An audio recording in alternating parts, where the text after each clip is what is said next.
Vejam com que letras grandes lhe escrevo, de próprio punho, estas palavras finais. Aqueles que procuram obrigar-nos a circuncidares desejam causar boa impressão para outros, a fim de não serem perseguidos por ensinar que somente a cruz de Cristo pode salvar. E nem mesmo aqueles que defendem circuncisão cumprem toda a lei. Querem que vocês sejam circuncidados só para que eles se gloriem nisso. Quanto a mim, que eu jamais me glorie em qualquer coisa, a não ser na cruz de nosso Senhor Jesus Cristo. Por causa desta cruz, meu interesse neste mundo foi crucificado, e o interesse do mundo em mim também morreu. Não importa se fomos circuncidados ou não. O que importa é que fomos transformados em nova criatura. Que a paz e a misericórdia de Deus estejam sobre todos que vivem de acordo com esse princípio e sobre o Israel de Deus.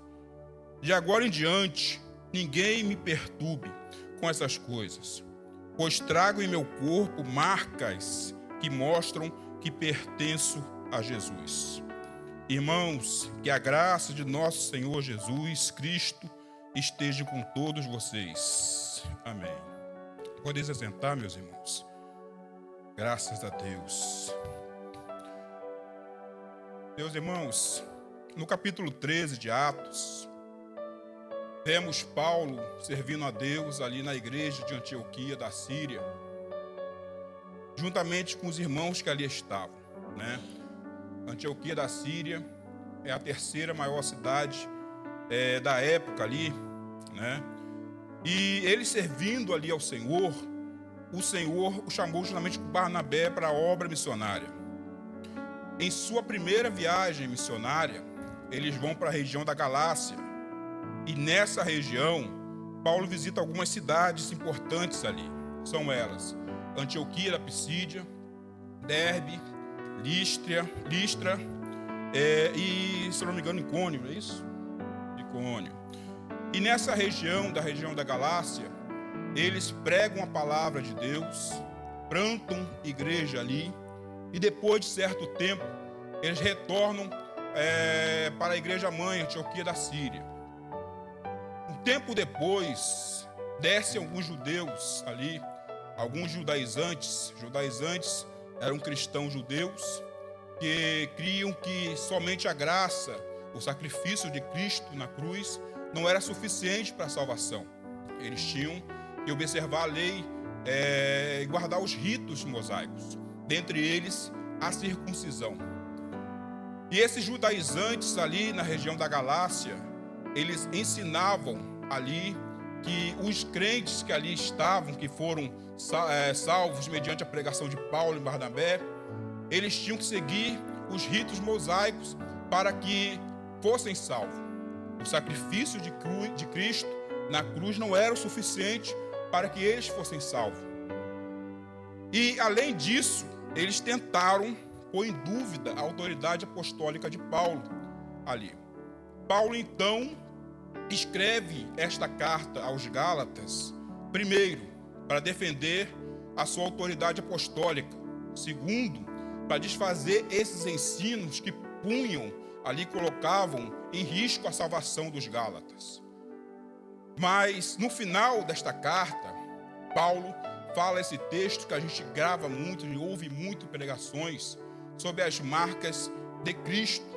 Nesse caso, ele falou, nessa tradução, marcas de que ele pertence a Jesus. E é sobre isso, irmãos, que eu estava meditando esses dias, que eu quero falar com os irmãos. Os irmãos obreiros que aqui estão, e outros irmãos da nave da igreja, poderiam acrescentar alguma coisa, ou falar de outras marcas, mas eu queria falar somente de algumas marcas. E eu quero, juntamente com os irmãos, meditar nisso. Primeira marca que eu quero falar, daquele que serve a Jesus, daquele que foi salvo, lavado, remido, é a marca do amor, tá? Eu queria que os irmãos, alguém lesse, por gentileza, João capítulo 13, versículo 35. Eu sei que vai estar no telão, mas eu costumo falar que eu sou mais das antigas. Quem pudesse ler esse versículo, procurar, conforme o pastor Felipe falou, eu gosto de ver o barulho das folhas. João 13, 35.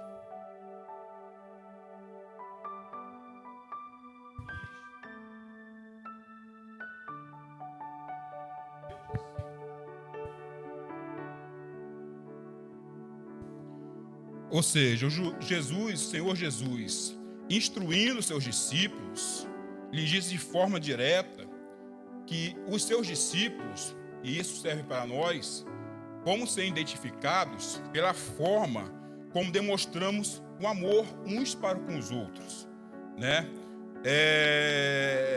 E fica fácil demonstrar amor para com quem a gente gosta, com quem a gente tem afinidade. Não é verdade isso? Hernandes Dias Lopes diz o seguinte, que o amor é o cartão de visita da igreja.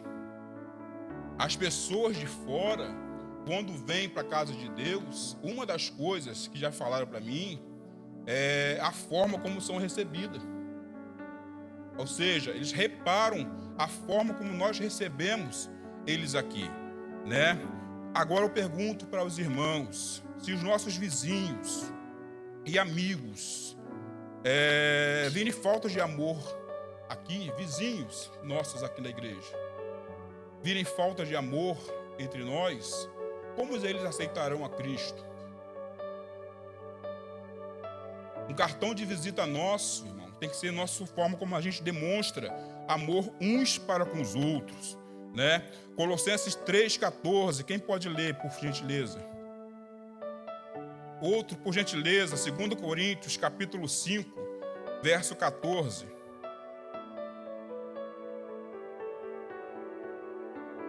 Isso. E sobre tudo isto, revesti-vos de amor, que é o vínculo da perfeição. Ou seja, quando nós somos revestidos de amor, irmãos, esse amor é o que nos liga a Jesus, certo? 2 Coríntios 5,14.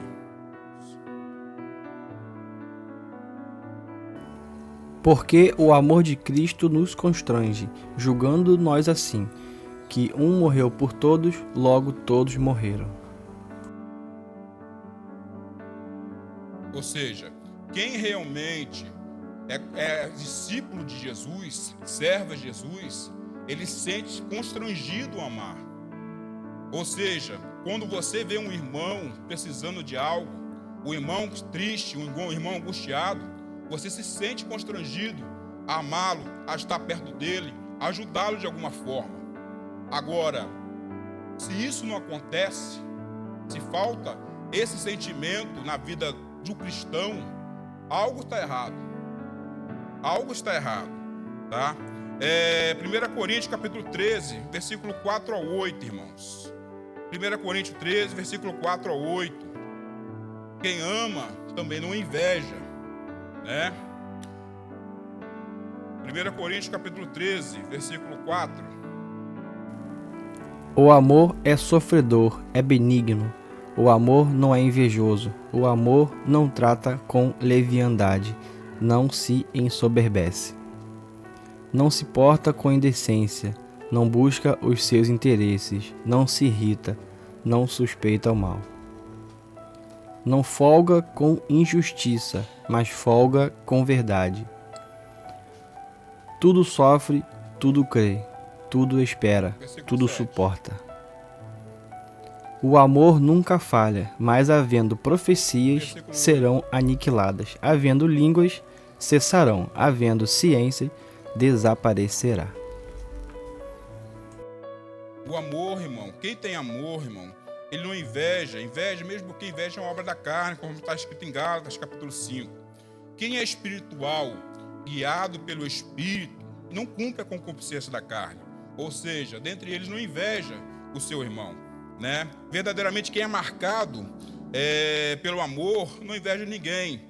se alegra com a conquista do irmão, né? A irmã, quando vê, foi falado uma vez aqui no púlpito, quando vê a irmã com um vestido novo, a irmã costuma ser bem detalhista, né? Mas ela se alegra com a outra irmã, com a sua irmã, que está bem arrumada, não é? De igual forma os homens, não é? Trocou de carro, não inveja ninguém, não inveja ninguém. Aí eu pergunto para vocês, os irmãos, existe isso no meio da igreja, irmãos? Vamos ser sinceros. Existe?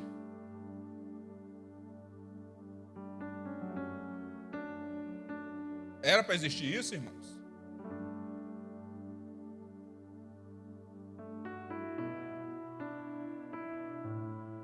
Irmãos,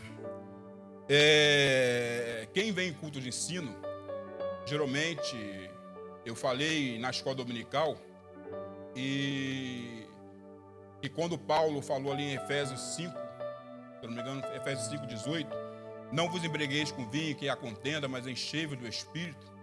Falei com os irmãos ali na escola dominical, que o comparativo de Paulo foi o seguinte: quem é cheio de álcool, está sob efeito de álcool, geralmente ele faz coisas que ele não teria coragem de fazer quando estivesse lúcido. E às vezes ele faz coisas que talvez não vale nem lembrar. Teve irmãos ali que contaram, deram o exemplo deles mesmos.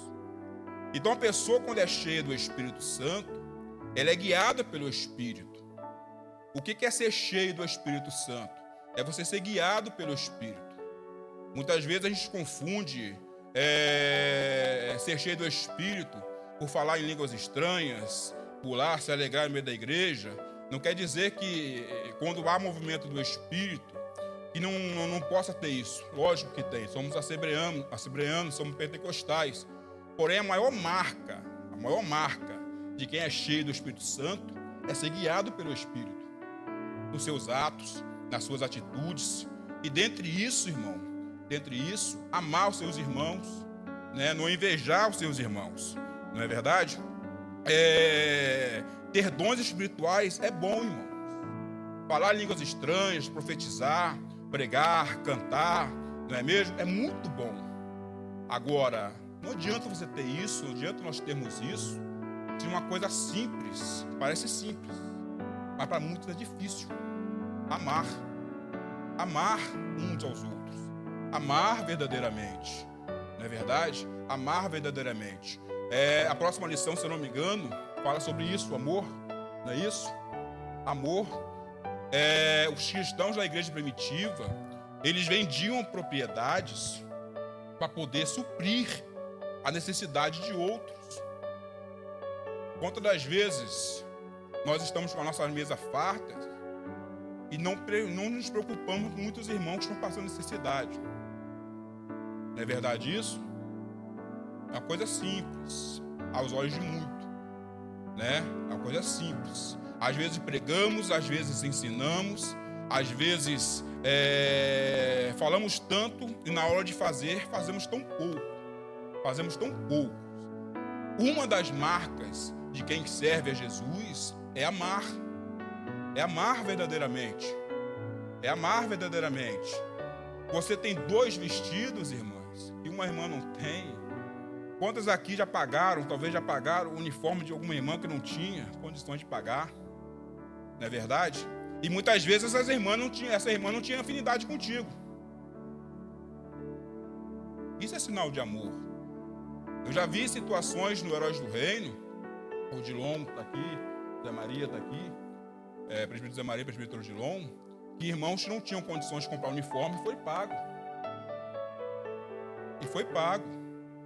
Isso é um sinal de amor, irmãos.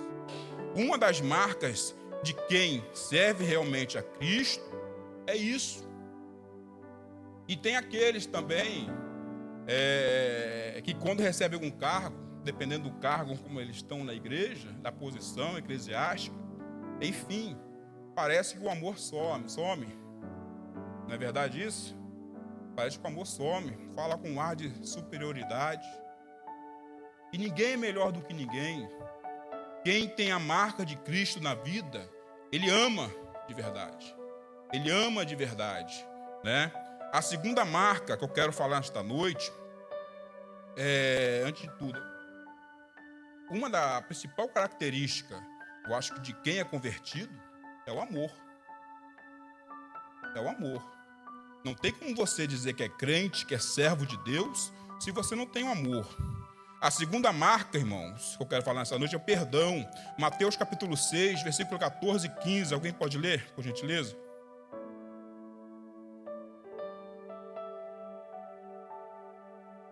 Eu costumo falar, irmãos, eu falo na escola dominical, que ensino é diferente de pregação. Pregação, a gente, realmente quem prega é um pouco mais avivado, um pouco mais agitado. Mas ensino, irmãos, eu aprendi isso com o pastor Hilton, meu primeiro pastor. Ensino tem que ser algo que fale e que grave na mente, né? Mateus capítulo 6, versículo 14 e 15. Alguém pode ler? Porque se perdoardes aos homens e suas ofensas, também vosso Pai Celestial vos perdoará a vós. Se, porém, não perdoardes aos homens e suas ofensas, também vosso Pai vos não perdoará as vossas ofensas. Discípulo de Cristo, irmão, quem tem servo de Cristo, uma marca que ele traz consigo é do perdão. É do perdão. Eu ouvi um pastor de renome contar um testemunho de um outro pastor do Nordeste, que esse pastor contou para ele que um irmão cometeu adultério. O irmão cometeu adultério. E o pastor então chamou a esposa desse pastor, desse irmão, para conversar. Esse irmão arrependido, confessou o pecado dele.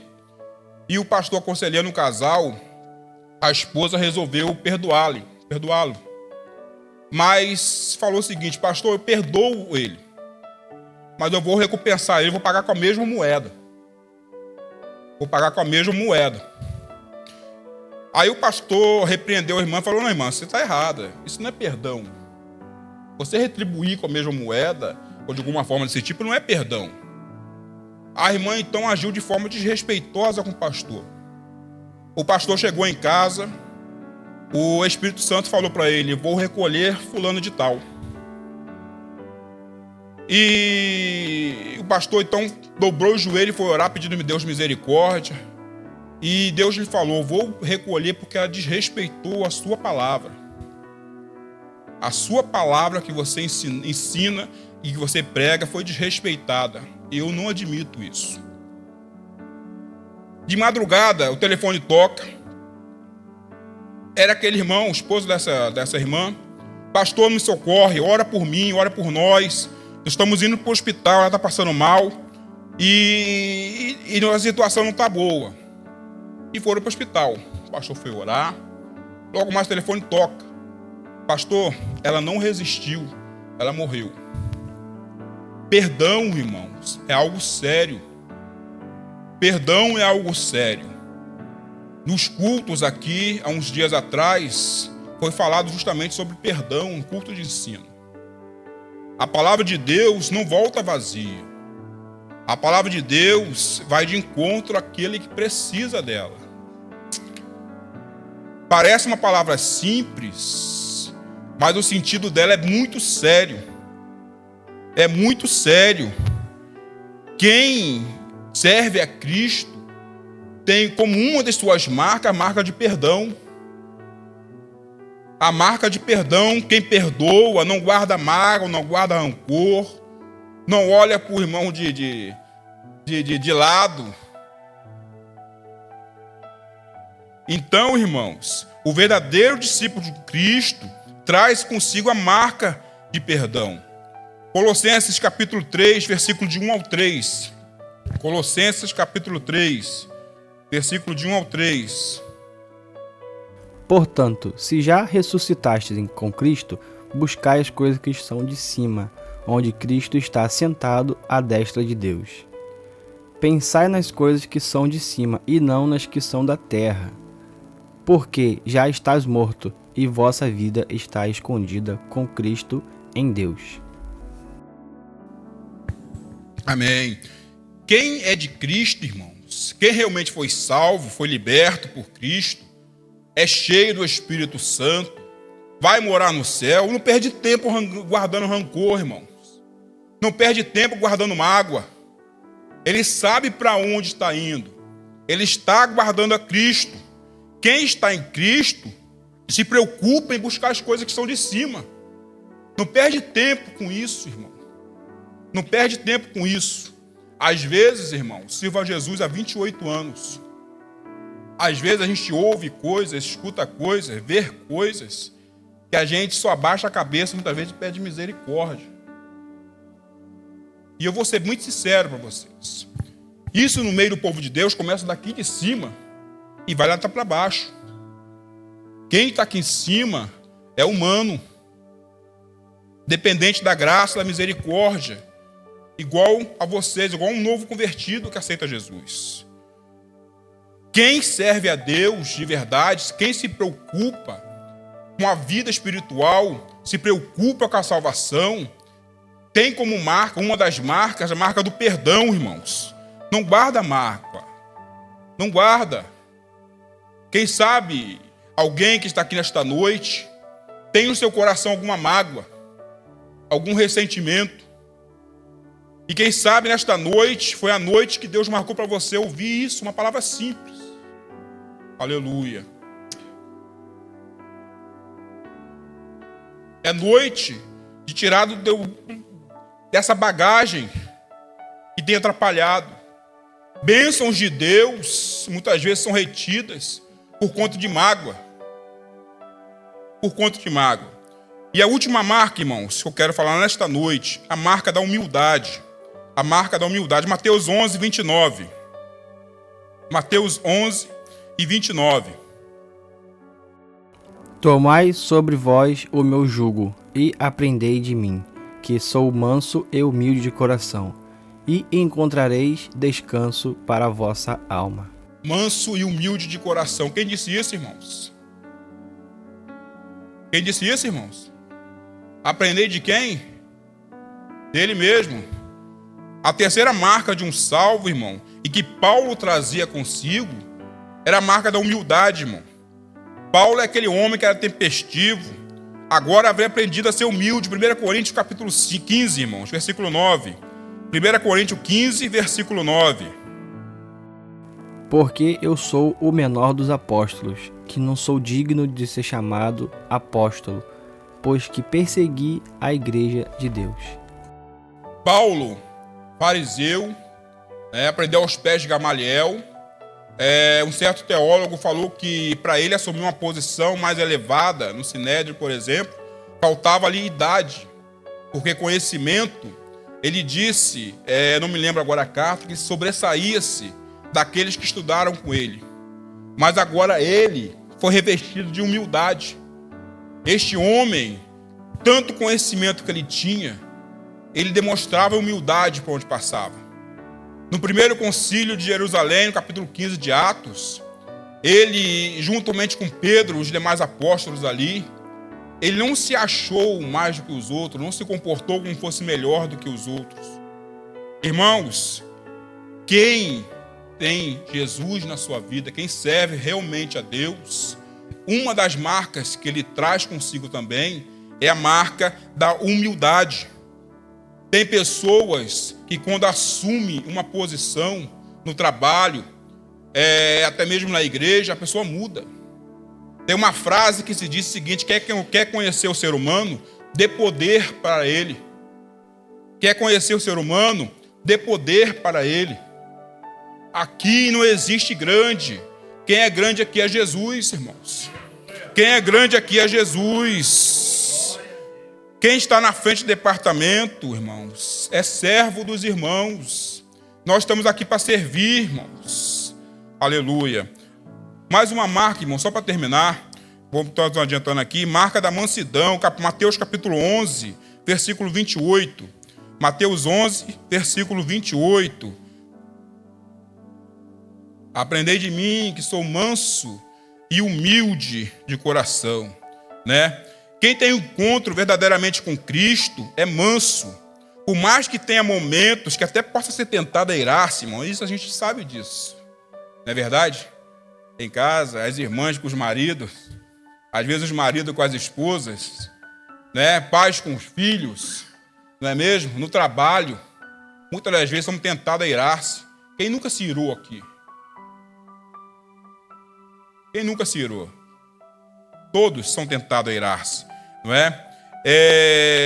Mas somos humanos, irmão, somos humanos. Mas, sobretudo, quando guiados pelo Espírito Santo, a mansidão, o fruto do Espírito, fala mais alto no nosso ser. Fala mais alto no nosso ser. Aquele momento que você, por exemplo, passa por uma situação e vem aquela vontade de responder à altura, mas você consegue se manter. Qual a sensação que dá depois? Já sentiram isso? Aquela sensação que você pensou em responder algo, responder mal, mas você segurou.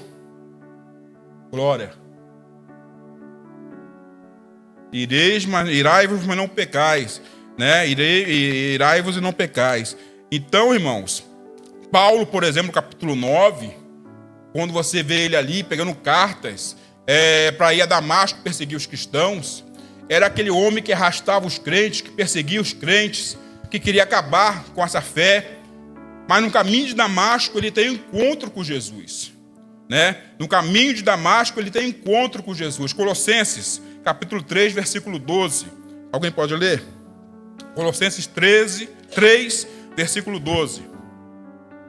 Revesti-vos, pois, como eleitos de Deus, santos e amados, de entranhas de misericórdia, de benignidade, humildade, mansidão, longanimidade. Se você pegar Paulo de capítulo 9 de Atos dos Apóstolos, com a ira com que ele tratava a igreja de Deus, você não diria que era esse Paulo que escreveu esse versículo. Não é esse Paulo que veio, visto que Deus os escolheu para ser o seu povo santo e amado, revistam-se de compaixão, bondade, humildade, mansidão e paciência. É a mesma pessoa, irmãos? É a mesma pessoa de Atos capítulo 9, que perseguia os crentes, que os crentes tinham medo, tinham pavor, se escondiam, fugiam. É a mesma pessoa, irmãos? Humanamente, o seu olhando, analisando, poderia dizer que era a mesma pessoa? De forma nenhuma. Mas quando Cristo entra na vida da pessoa, quando Cristo entra na vida do crente, na vida do ser humano, ele transforma, ele muda, ele salva, ele liberta, e a pessoa possa ter essas marcas consigo. Marca do amor, marca do perdão, marca da paciência, né? Marca da mansidão. Crente é reconhecido pelo jeito como ele se comporta.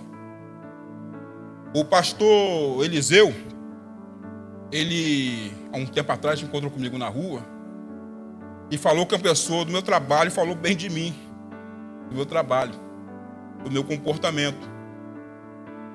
Um colega do trabalho, que é de uma outra denominação, ele chegou aqui no meu trabalho, chegou aqui na igreja visitando a gente e chegou num determinado dia tomando café, a gente tomando café junto. Ele falou assim: rapaz, eu pensei que você na igreja você ia ser diferente do que você é aqui. Aí eu falei assim: não tem como ser diferente, é o meu jeito. Às vezes a gente fala mais sério com a pessoa, às vezes fala mais calmo com a pessoa, mas a gente muda, a gente não muda o nosso jeito.